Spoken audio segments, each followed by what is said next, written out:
આ bike rally જાડેશ્વરના Ambaji મંદિરથી પ્રસ્થાન કરીને Kasak circle, Shital circle, Bhrigurishi bridge, collector કચેરી, શક્તિનાથ પાંચબત્તી અને મમ્મદપુરા સહિતના મુખ્ય માર્ગો પરથી પસાર થઈને જંબુસર બાયપાસ ચોકડી ખાતે સમાપ્ત થઈ હતી। ડીજેના તાલ સાથે મોટી સંખ્યામાં બાઇક સવાર કાર્યકરો જોડાતા શહેરમાં રાજકીય માહોલ ગરમાયો હતો।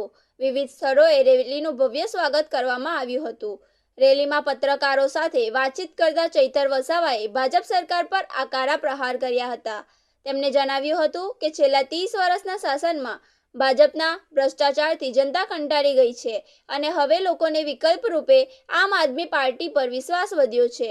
આવનારી ચૂંટણીમાં જનતા ભારે બહુમતથી આપના ઉમેદવારોને વિજયી બનાવશે તેવો વિશ્વાસ પણ તેમણે વ્યક્ત કર્યો હતો। વધુમાં તેમણે આક્ષેપ કર્યો હતો કે ભાજપ દ્વારા ઉમેદવારોને ડરાવી ધમકાવીને ફોર્મ પરત ખેંચાવી રાજ્યમાં આશરે 700 બેઠકો બિનહરીફ જીતવાનો પ્રયાસ કરવામાં આવ્યો છે। સાથે જ ગણપત વસાવાના નિવેદન પર પ્રતિક્રિયા આપતા તેમણે જણાવ્યું હતું કે વિધાનસભામાં ઉઠાવેલા કૌભાંડના મુદ્દાઓને કારણે ભાજપના નેતાઓ વારંવાર તેમના નામનો ઉલ્લેખ કરે છે। મણિપુર ઘટનાનો ઉલ્લેખ કરતા તેમણે ભાજપ પર મહિલાઓના મુદ્દે મૌન રહેવાનો પણ આરોપ મૂક્યો હતો। અંતમાં તેમણે ભાજપના નેતાઓને ખુલ્લી ચર્ચા માટે પડકાર આપતા જણાવ્યું હતું કે અમે ચર્ચા માટે તૈયાર છીએ, પરંતુ મુદ્દા પરથી ધ્યાન ભટકાવવા ખોટા આક્ષેપો કરવામાં આવી રહ્યા છે। આ બાઇક રેલીને લઈને ભરૂચ શહેરમાં રાજકીય ચર્ચાઓએ જોર પકડ્યું છે અને ચૂંટણી પહેલા શક્તિ પ્રદર્શન તરીકે પણ જોવામાં આવી રહી છે। જે પ્રકારે ગુજરાતમાં સ્થાનિક સ્વરાજની ચૂંટણીના પ્રચાર પૂરજોશમાં ચાલી રહ્યા છે, ત્યારે અમે પણ અમારા સ્થાનિક સ્વરાજ ચૂંટણીના ઉમેદવારોના સમર્થનમાં ભરૂચ ખાતે બાઇક રેલીમાં ઉપસ્થિત થયા છે। હું જ્યાં સુધી ભરૂચને જાણું છું ત્યાં સુધી ભરૂચની જનતાના અનેક પ્રશ્નો છે। કોઈ પણ કચેરીઓમાં જાઓ, કમિશન આપ્યા વગર એક પણ કામ થતું નથી। ભ્રષ્ટાચાર એટલો વધી ગયો છે। અહીંયા ગટરના એટલા પ્રશ્નો છે, રોજગારીના એટલા પ્રશ્નો છે, સ્વચ્છતાના એટલા પ્રશ્નો છે, આરોગ્યના એટલા પ્રશ્નો છે। એક પણ ચૂંટાયેલો પ્રતિનિધિ લોકોને જવાબ આપવા તૈયાર નથી। ત્યારે એક હતું શાસન છેલ્લા 30 વર્ષથી ભારતીય જનતા પાર્ટીનું છે અને લોકો પરેશાન છે, ત્રાહિમામ પોકારે છે।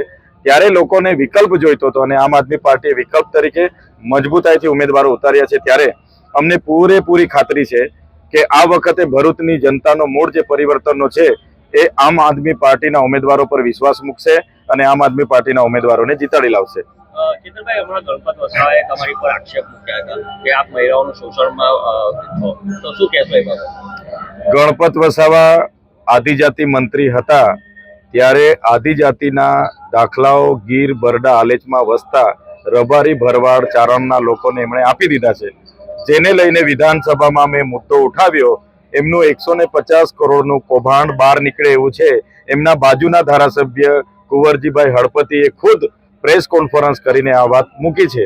ત્યારે એનાથી બોખલાઈ જઈને ગણપત વસાવા હોય, હર્ષભાઈ સંઘવી હોય, એમના મુખ્યમંત્રી હોય, બધા જ લોકો આદિવાસી વિસ્તારોમાં આવીને ચૈતર વસાવાના નામથી ભાષણો ચાલુ કરે છે, કેમ કે ચૈતર વસાવાનો એમને ડર છે। એટલે એનાથી ચૈતર વસાવાને કંઈ ફેર પડતો નથી। આજે ચૈતર વસાવાને જે જન સમર્થન મળ્યું છે એનાથી આ લોકો ડરેલા છે।